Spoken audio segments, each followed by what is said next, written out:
비교원입니다. 3월부터 약간 조건이 바뀐 게 있어서요. 이게 뭐 인터넷, TV, 그 휴대전화 뭐 그냥 당연한 데 가입하고 쓰시는 분들 많은데 약정이 끝날 때쯤은 옮겨 가실 때 비교원을 이용하시면 여러 가지 혜택이 있습니다. 인터넷, TV 신규 가입 시 최대 48만 원, 휴대폰 구입 시 최대 50만 원, 정수기 렌탈 때는 최대 30만 원. 화면에 나오는 것처럼 최대 128만 원까지 혜택을 만나보실 수 있는데 가입을 한 후에 쓰시던 휴대폰, 알뜰폰 그대로 통신사만 변경하셔도 최대 30만 원의 혜택도 가능하다고 합니다. 여기에다가 본인이 가입 후에 추천을 통해서 지인이 가입을 하면 한 사람당 4만 원씩 이마트 모바일 상품권을 무제한으로 드립니다. 이게 무슨 얘기냐면 2명 하면 8만 원, 3명 하면 12만 원 끝도 없이 올라갈 수 있다는 거예요. 네. 뭐 부업이 여의치 않으신 분들은 이쪽으로 나가셔도 괜찮을 것 같다라는 생각을 해보고요. 개인정보 보안 철저해서 한 건의 보안 사고도 없고요. 8억 이상의 보증보험에 가입해둔 그래서 억울한 일 없도록 준비되어 있는 비교원입니다. 인터넷, TV, 휴대폰, 정수기 비교는 비교원에서. 자세한 내용은 화면에 있는 전화번호 1670-2571로 상담 받으시거나 뭐 저희 그 고정 댓글에 있는 링크라든지 네이버의 포털에 비교원을 검색하시면 자세한 내용들 확인하시고 상담 받으실 수가 있습니다. 비교원 광고였습니다. 그럼 국민의힘 얘기를 하면서 자연스럽게 지방선거 얘기를 좀 연결을 시켜보면 조정훈 의원이 지금 국민의힘의 인재영입위원장인데 뭐 이력서가 자천타천으로 여기저기 많이 들어오고 있다라는 얘기를 했다고는 하는데요. 네. 이정현 공관원장은 또 다른 얘기를 합니다. 정치에 도전하려던 인재들이 고민 끝에 문턱에서 돌아서는 현실을 보면서 애가 끊어지는 것 같다 이런 표현을 써요. 그러니까 제대로 된 사람들이 이 후보군에 지금 형성이 안 되고 있다라는 얘기로 들리기도 하는데 실제로 민주당과 비교해 보면 민주당의 절반 수준이라고 합니다. 후보 등록한 수준이. 네. 그리고 김한규 의원 있죠. 제주 의리 지역구인데 현수막 사진을 게재한 게 있는데 민주당은 출마 예정자가 많아서 소개하는 웹사이트를 만들었고 국민의힘은 출마자를 모집하는 현수막을 걸었다. 이게 이제 비교가 바로 된다는 것이죠. 네. 지금 지방선거를 준비하는 두 당의 모습이 몹시 달라 보이죠. 이건 뭐 잔치집과 지금 뭐 잔치의 그 문턱에도 못 가는 거의 뭐 망했다라고 하면서 거의 지금 뭐 장례 준비를 하는 이런 수준의 지금 국민의힘의 모습이기 때문에 뭐 극명한 대비가 되는 것이고 결국에는 지금 뭐 구도로 보나 또 대통령님의 지지율로 보나 예. 또 지금 민주당과 국민의힘의 실력 격차로 보나 뭐 하나 지금 국민의힘은 내세울 게 없잖아요. 거기다가 또 당대표라는 자가 지금 뭐 완전히 반대파 축출에 올인을 하면서 지금도 한동훈계랑 싸우고 있잖아요. 그러니까 이게 뭐 선거를 아예 치를 수가 없는 그런 상황입니다. 근데 만약에 여기서 더 절망스러운 걸 하나 말씀드리면 국민의힘은 아마 대패할 거예요.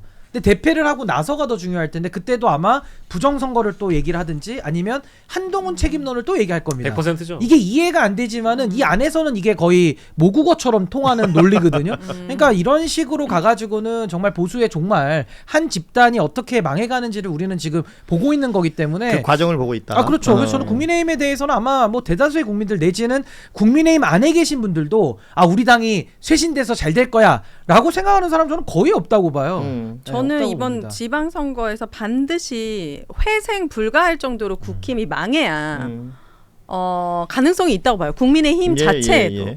그런데 김문수 후보가 41%인가요? 네네. 나왔을 때처럼 뚜껑을 열어봤더니 약간 망할 더 하면 될 것 뭔가 같다. 회생 가능성이 느껴져.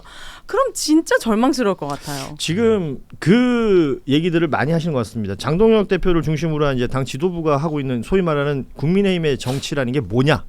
라고 평가하시는 분들이 지방선거를 앞두고 있는데도 뭔가 다른 어떤 메시지 같은 게 나오지 않고 있는데 저희 제작진이 이건 안 하셔도 무방합니다라고 적어놓은 게 있어서 하나 소개를 해드립니다. 네. 하지 말라면 또 하고 싶잖아요. 아 그렇죠. 예. 뭐죠? 윤상현 의원이 윤석열한테 편지를 썼다 그래요. 그러니까 중앙일보 인터뷰에서 밝힌 내용인데 역사적인 결자 해지를 해달라.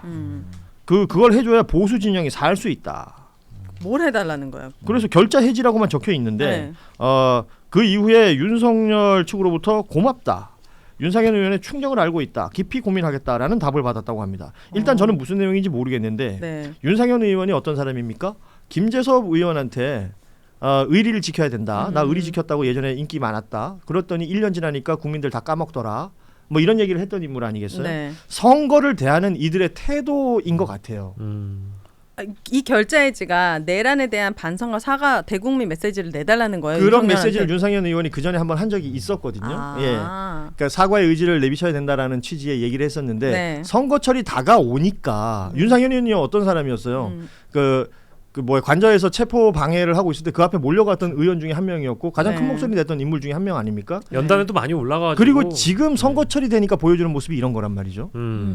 어떻게 봐요? 기회주의적 정치의 가장 상징적인 장면이라고 저는 생각합니다. 뭐 이미 그 아까 소개해 주셨던 그 김재섭 의원과 관련된 그 사례에서는 마치 의리를 지킬 것처럼 행동했지만 저게 이제 선거철 다가오니까 본인 지역구도 쉽지 않은 지역구라는 걸 잘 알고 있잖아요. 그리고 앞으로 정치를 안 할 뿐이 아니기 때문에 이러한 형태로라도 내가 마치 계엄과의 손절을 할 수 있는 선봉장으로서 입장을 싹 바꾼 것인데 저는 뭐 기가 찬다라는 생각밖에 들지 않고 저분의 저런 모습이 또 언제까지 지속될지 한번 지켜보는 것도 재미일 것 같아요. 자, 국민의힘 쪽에서는 지방선거에 나오는 후보군들 중에 이제 그나마 이름 알려진 인물들 좀 소개를 해드리면 대구의 추경호 의원 내란 중요 임무 종사 혐의를 받고 있는 사람입니다.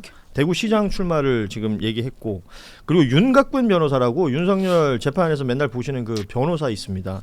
이 변호사도 충북 도지사 출마를 고민하고 있다라고 알려지고 있어요. 이거 어떻게 생각하시는지 좀 궁금한데 계엄을 옹호한다든지 그러니까 윤석열 탄핵을 반대한다든지 이런 메시지를 냈던 인물들이 지금 후보군에 거론되는 사람이 제법 많습니다. 이들의 뭐 출마 이런 걸 뭐 법적으로 막을 수는 없을 것 같습니다만 이거 국민들이 바라보는 기분은 어떨까? 저는 이 부분에 대해서 좀 짚어볼 필요가 있을 것 같거든요. 그냥 윤석열이 묻었다. 그런 사람들이 지금 후보로 나오는 거 아니에요? 추경호, 오히려 그게 윤갑근. 경쟁력이라고 생각하는 것 같다라는 생각도 들어서. 그러니까 이게 지금 묻은 정도가 아니라 팀 윤석열이잖아요. 예. 추경호, 윤갑근 다 네. 이런 분들이 다 지금 내란을 옹호하거나 동조하거나 최소한 반성을 하지 않는 사람들의 그렇죠. 연합인 건 맞지 않습니까? 근데 지금 또 무슨 염치로 무슨 얼굴을 들고 국민 앞에 또 나와서 다시 일할 기회를 달라고 하는 것인지 이거는 결국 국민들을 정말 뭐 보듯이 하는 거 아니냐. 국민을 바보로 하는 전 행태라고 보는 것이고 지금 이런 사람들이 왜 이렇게 하느냐. 결국 장이 섰잖아요. 이제 표가 필요하다는 거 아니겠습니까? 표 필요하니까 표가 되는 행동은 다 해보겠다라고 해서 아까 윤상현 의원 같은 저런 이야기 말장난이 나오는 건데 저는 윤석열 씨에 대해서도 지금 뭐 아마 스스로 탈당 안 했을 겁니다. 뭐 아마 우리가 당적에 대해서는 별로 관심도 요즘 안 갔는데 네. 이거는 스스로 탈당을 해도 안 통하고 심지어 국민의힘이 윤석열을 제명을 해도 이제 와서 국민들이 믿을 사람이 없거든요. 그러니까 이미 다 끝난 얘기예요. 그러니까 더 이상은 뭐 윤석열 계속 앞세워가지고 뭘 해보겠다고는 하지만은 저러면 저럴수록 이제 국민들은 심판의 회초리를 들려다가 심판의 몽둥이를 들 수밖에 없는 겁니다. 더 매가 세질 수밖에 없는 거예요. 예. 그 이번 지방선거에는 재보궐도 제법 많이 나올 것 같습니다. 이미 지금 재보궐이 확정이 된 곳이 4곳. 여기에 단체장으로 어떤 현역 의원이 출마를 하면 비게 되는 그 자리도 재보궐이 가능해지는 자리라서 뭐 최대 뭐 10곳 얘기하면서 미니 총선 얘기하시는 분들도 있던데 오늘 조국 혁신당 대표가 아침에 뉴스공장 출연을 해서 뭐 출마 반드시 한다라는 얘기를 하면서 4월 초가 되면 거취를 결정한다라는 얘기를 해서요. 그러니까 조국 혁신당 측에서 얘기하는 것은 군산이나 평택같이 민주당의 기책사유로 지금 보궐이 만들어진 곳에는 민주당이 후보를 내면 안 된다라는 주장을 하고 있는데 민주당은 전체 지역구에 다 낸다라는 입장이란 말이죠. 일단 조국 대표가 어디에 출마할지 어떤 형태로 출마할지는 알 수가 없습니다만 네. 이 부분들은 어떻게 좀 평가를 하시는지 조국 대표가 출마를 하게 된다면 가능성이 그래도 많은 곳이 어디일지도 한번 얘기해 볼 필요가 있을 것 같고 민주당이 귀책 사유가 있는 장소에 후보를 내야 되는지 그렇지 않은지 여기에 대한 여러분의 생각을 좀 듣고 싶은데요. 저는 뭐 조국 대표와 조국 혁신당이 그동안 이제 주장해 왔던 것은 국민의힘 영석이라는 메시지였거든요. 근데 이제 합당이 물 건너간 상황에서 뭐 연대를 하겠다라는 양 당의 메시지는 존중을 합니다만은 지방선거에서는 경쟁이 불가피할 거라는 생각이 들어서 지금 조국 대표도 일단 민주당 후보가 나온다라고 하면 일단 붙겠다는 얘기 아니겠습니까? 그러니까 이른바 선거 연대라는 것은 그 지역에 따라서 달라질 수 있다. 그렇죠. 일정 네. 지역에서는 경쟁을 하고 예. 일정 지역에서는 또 연대 형태를 보일 수 있을 것이고. 그런데 뭐 이제 평택이나 이제 이런 지역에서는 만약에 이제 국민의힘 어부지리 상황이 생기게 되면은 조국혁신당이나 조국 대표가 배신자 프레임에서 자유롭지 못할 거예요. 그러다 보니까 이제 그런 지역을 좀 피해서 당선 가능성이 높은 지역을 일단 선택할 가능성이 높다고는 보는데 지금 제가 보는 지역 중에는 뭐 군산 정도를 제외하고는 다른 지역은 잘 보이지 않는 것 같아요. 그래요? 부산 예. 지역에서는 저는 조국혁신당의 가능성은 좀 낮다고 생각합니다. 왜냐하면 지역 민심 자체가 조국 대표에 그리 유리하지가 않아요. 제가 그래요. 파악하고 있는 부산 민심도 그렇고요. 그러다 보니까 지금 현 기준으로는 군산 정도가 제일 가능성이 있어 유력하다? 보이는데 예. 민주당에서 이 연대를 할 가능성도 그리 높아 보이진 않아요. 지금 상황에서 뭐 당원들의 지금 여론을 봤을 때. 그래서 이쪽 저쪽 따져봐도 정말 쉽지 않습니다. 그래서 저는 조국 대표나 한동훈 대표는 그런 차원에서 좀 공통점이 있는 것 같아요. 어느 지역도 출마를 하더라도 쉽지 않을 것이고 결과가 나왔을 때 자신이 가고자 하는 길, 즉 보수 쪽, 한동훈 대표는 보수 쪽에서 정치를 하고 싶어하는 사람이고 이 조국 대표는 민주당에서 대선 후보가 되고 싶어하는 사람일 텐데 장기적으로 봤을 땐 당원들이 그거를 녹록지 않게 받아들일 가능성이 높아서 저는 불출마 가능성도 일부 있다고는 보는데 그렇게 되면은 정치적으로 야인 생활이 너무 길어지잖아요. 이제 그런 측면도 아마 고려해서 쉽지 않은 지금 상황에 목도했다라고 봅니다. 굉장히 어떻게 듣기에 따라서는 이제 댓글창에서 안 좋은 얘기가 나올 수도 있을 법한. 왜요? 원래 그거 많이 있어요. 아 그래요? 저요? 안 좋은 얘기가 나와요? 그래요? 나는 아무 말도 안 했어요. 아 그래요? 네.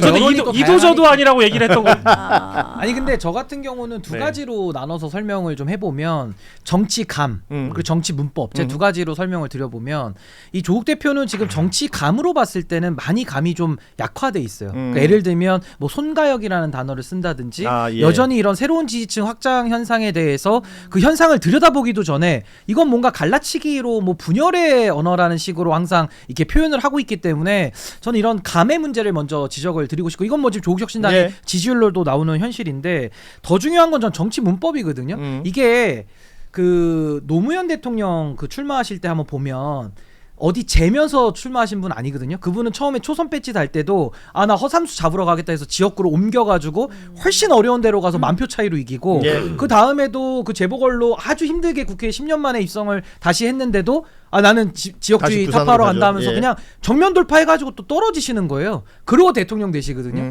그러니까 이게 정면 돌파라는 걸로 봤을 때 이거 유튜브도 좀 비슷해요. 어느 시간대가 잘 되지? 새벽 6시에 해볼까? 9시에 해볼까? 뭐 오후 2시에 해볼까? 다 강자들이 있죠 그 시간대에. 근데 우리는 매부쇼랑 붙잖아요. 그러니까 정면 돌파잖아요. 정면 돌파지. 그러니까 정면 돌파를 하고 3시 반은 약간 비껴갔다 싶은데. 아니 근데 2시에 붙지 못해. 아니 3시 반이 정면 돌파. 그때부터 메인 뉴스가 그러니까. 거의 아니 근데 재지 않잖아요. 그러니까 재지 않고 자신만의 길을 가는 모습을 국민들이 납득이 돼서 그걸 보고 아 이 정치가 새롭구나. 아 이 정치에 대해서 표를 줘야 되겠다. 아 양당 정치보다는 아 조국 대표가 하는 정치가 유의미하구나. 라는 걸 입증을 해야 되는데 지금도 가만히 보면 뭐 한동훈 대표야 우리가 그냥 이해가 되잖아요. 당도 못 만들어 말만 잘해 이러니까 그냥 아유 그러다가 말든지 해라 하는데 조국 대표 입장에서는 한동훈의 길을 가서는 안 되잖아요. 근데 지금 두 정치인이 하는 모습을 보면 어디가 유리한지를 사실상 한동훈 대표는 영남 쪽이고 조국 대표는 호남 쪽에서 지금 주판화를 굴리고 있는 걸 국민들이 다 알거든요. 그래서 저는 된다. 정치 문법적으로도 뭐 4월에 결정한다, 자리 다 나오면 결정한다 이게 아니라 나갈 거면 나가는 거고 어느 지역을 딱 찍어가지고 그 유권자들을 설득하고 명분을 가지고 정면 돌파해야 되는데 전 그런 게 보이지 않아서 어디를 정하더라도 저는 매우 어려운 선거가 될 수밖에 없다. 저는 조국 대표를 한동훈 따위와 비교하는 건 좀 아닌 것 같고 왜냐면 법무부 장관 시절에 했던 활약이 너무 다르기 때문에 예. 근데 저도 조국혁신당이 지지세가 지금 약한 상황에서 조국 대표님께 저는 직접 말씀드려본 적도 있거든요. 몇 달 전에 부산시장 이런 데 나가셨으면 좋겠다. 험지에 나가서 처절하게 실패하는 것도 조국 대표님의 정치적인 구력 같은 걸 키울 수 있을 거라고 생각하고 예. 방금 신인규 변호사가 얘기한 것처럼 그렇게 이 사람은 정치인으로서의 역량이 어디까지일까? 사실 학자로서 교수로서의 역량을 우리가 알고 있지만 정치인으로서는 얼만큼인지에 대해서는 아직은 좀 검증이 안 된 상황이기 때문에 그렇게 좀 처절하게 실패하는 모습도 오히려 나중에는 되게 힘이 될 수 있을 것 같다는 생각이 들었습니다. 권 실장, 저는 권 뭐 본부장께서 어차피 뭐 이제 예. 정치라는 명분과 실리인데요. 이제 지금 군산을 생각하는 건 실리를 생각하는 거겠죠. 근데 명분은 사실 없고요. 그 조국 대표가 왜 군산에 나가야지라고 하면 납득이 잘 안 되거든요. 그냥 거기가 그나마 당선 가능성이 그나마 제일 높지 않을까라는 생각 때문일 텐데 만약에 선거연대가 안 된 상태에서 군산에 나가서 떨어지게 되면 정치적으로 다시 회복하기 힘든 왜냐하면 명분 없는 출마였기 때문에 명분 없는 출마면 실리라도 챙겼어야 되는데 명분과 실리를 다 잃어버리는 오히려 위험한 수가 될 수 있다고 보고요. 저는 개인적으로 굳이 조국 대표가 4월 초로 했다는 것을 뭐 그렇게 비난하고 싶진 않습니다. 네. 왜냐하면 대표이기 때문에 전반적인 선거연대라든지 당의 네. 그 후보자들 그런 거 하고 하는데 조금 뒤로 미루겠다는 그 생각도 있었을 텐데 저는 나가야 된다면 부산 북구 정도를 본인이 먼저 한번 딱 이렇게 그러니까 말하자면 전재수 장관, 그러니까 전 장관이 예, 의원직을 내려놓고 부산시장 출마한다면 비는 그 자리, 그렇죠. 예. 그 자리에 해서 부산에서 내가 고향도 부산이고 내가 부산에서 내가 이제 한번 겨뤄보겠다라고 오히려 민주당이 어디를 내줄까를 이걸 계속해서 약간 이거 좀 모양새가 빠지잖아요. 그래서 내가 먼저 난 여기 나가겠다라고 하고 이제 민주당 후보가 나오든지 말든지 난 여기 나가겠다라고 선제적으로 그리고 그거는 좀 어려운 곳이어야 되고 그럼 명분은 어느 정도 있어야 되는 거죠. 예. 그걸 명분을 먼저 찾는 게 중요하지 않을까라는 생각이 근데 듭니다. 이런 해석들이 있기 전에 혁신당 쪽에서 이제 최고위원이든 공식적인 인물이 평택이나 군산에 무공천을 요구하지만 않았으면 이렇게까지 해석할 이유가 없는 거예요. 근데 당 차원에 이미 무공천해라라는 식으로 주장을 하면서 어부지리를 하려고 했었잖아요. 그러니까 이제 이런 게 저는 전략 미스인 것 같아요. 알겠습니다. 오해만 쌓이는 전략이다. 네. 비교원입니다. 3월부터 약간 조건이 바뀐 게 있어서요. 이게 뭐 인터넷, TV, 그 휴대전화 뭐 그냥 당연한데 가입하고 쓰시는 분들 많은데 약정이 끝날 때쯤은 옮겨 가실 때 비교원을 이용하시면 여러 가지 혜택이 있습니다. 인터넷, TV 신규 가입 시 최대 48만 원, 휴대폰 구입 시 최대 50만 원, 정수기 렌탈 때는 최대 30만 원. 화면에 나오는 것처럼 최대 128만 원까지 혜택을 만나보실 수 있는데 가입을 한 후에 쓰시던 휴대폰, 알뜰폰 그대로 통신사만 변경하셔도 최대 30만 원의 혜택도 가능하다고 합니다. 여기에다가 본인이 가입 후에 추천을 통해서 지인이 가입을 하면 한 사람당 4만 원씩 이마트 모바일 상품권을 무제한으로 드립니다. 이게 무슨 얘기냐면 2명 하면 8만 원, 3명 하면 12만 원 끝도 없이 올라갈 수 있다는 거예요. 예. 네. 뭐 부업이 여의치 않으신 분들은 이쪽으로 나가셔도 괜찮을 것 같다라는 생각을 해보고요. 개인정보 보안 철저해서 한 건의 보안 사고도 없고요. 8억 이상의 보증보험에 가입해둔 그래서 억울한 일 없도록 준비되어 있는 비교원입니다. 인터넷, TV, 휴대폰 정수기 비교는 비교원에서 자세한 내용은 화면에 있는 전화번호 1670-2571로 상담 받으시거나 뭐 저희 그 고정 댓글에 있는 링크라든지 네이버의 포털에 비교원을 검색하시면 자세한 내용들 확인하시고 상담 받으실 수가 있습니다. 비교원 광고였습니다.